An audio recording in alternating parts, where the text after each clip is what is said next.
Comment tu conçois une vie de couple? Simple, simple.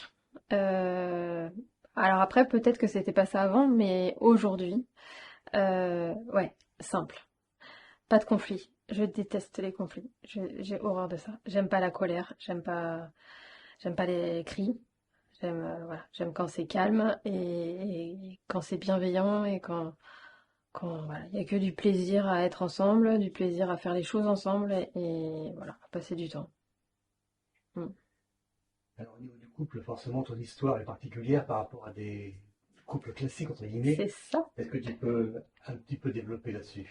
Et ben en fait, j'ai commencé comme un couple classique avec un homme, et donc jusqu'à mes 30 ans, et même 35 ans, oui. Et puis ensuite, quand j'ai travaillé, je suis partie travailler à Paris, et donc à Paris, j'ai rencontré Barbara, qui est une pote, une très bonne pote. Et en fait, la question s'est pas tellement posée dans ce sens-là, elle s'est posée pas amoureuse d'une fille ou d'un garçon, en fait, je suis tombée amoureuse d'une personne. Et voilà. Et du coup, voilà, y a pas eu. Je me suis adaptée. Résilience oblige, comme d'habitude. Voilà. Et du coup, ouais, la question s'est même pas posée de savoir comment ça se passe. Est-ce que c'est différent? Est-ce que je vais y arriver? Est-ce que ça me dégoûte ou est-ce que rien du tout en fait. Voilà. J'ai aimé cette personne et ouais. Et on s'est aimé pendant 13 ans. Voilà. Comment s'est passé, alors je vais dire le mot, le coming out, par rapport aux autres? Ah, par rapport aux autres. Alors j'avais déjà une fille, une de mes meilleures amies qui est lesbienne, et du coup, quand Barbara était encore amie avec moi, enfin encore copine en fait, elle me disait ah quand est-ce que tu me la présentes? Et en fait je me suis dit non je te la présente pas, je peux pas te la présenter, je me la garde. Et du coup, je sais pas, on est sortis ensemble le week-end et je crois que je l'ai appelée le mardi et je lui ai dit t'es assise là? Et en fait, elle est tombée des nues parce que elle était à milieu de penser que moi ça pouvait m'arriver. Et mes parents, ça a été comment ça s'est passé? Je crois que Barbara revenait souvent à l'ordre du jour en fait pour mes sorties, pour tout ça. Et puis elle est partie en Espagne et donc on venait de sortir ensemble et elle m'a envoyé des fleurs. Et du coup, voilà, ça faisait 15 jours qu'on devait être ensemble officiellement et du coup ma mère avait le bouquet et je lui ai dit bah, c'est Barbara qui m'a offert et voilà. Et du coup en fait je pense qu'on n'a pas plus développé que ça et en fait elle m'a dit ouais je m'en suis doutée et point barre. Et voilà. Et Barbara était accueillie dans la famille même si elle nie ce genre de... Enfin, ces propos-là, en fait, elle dit que mes parents n'ont toujours pas aimé, enfin, l'ont jamais aimé, etc. Mais enfin voilà, elle était accueillie, elle avait la clé de chez mes parents, elle avait, enfin voilà. Enfin moi j'ai jamais souvenir de malveillance en tout cas envers elle de part de mes parents. Mon frère, ben ouais, je sais pas, il disait que ouais, il acceptait comme sa belle-sœur. Non, franchement, j'ai jamais eu de discrimination par rapport à ça.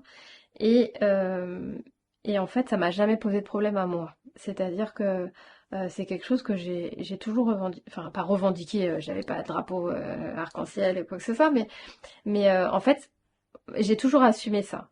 Et chose qu'il y a beaucoup de lesbiennes qui ne l'assument pas, en fait, et qui veulent le cacher. Et en fait, moi j'ai jamais eu de souci avec ça, en fait. C'était comme ça et c'était pas autrement. Et franchement, c'est quelque chose qui m'a jamais, enfin, jamais de honte ou de peur de l'autre, de la vie de l'autre. Vraiment, j'ai toujours assumé. Et pour ta fille?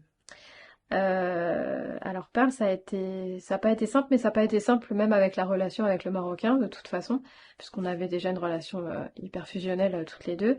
Donc ouais, ça a été un peu difficile. Ça s'est bien passé, très bien passé jusqu'à la naissance des jumeaux, comme dans tous les couples recomposés, hein. Quand il y a l'enfant de l'autre, ça se passe bien, et quand il y a l'enfant du couple, de nouveau, ça devient compliqué.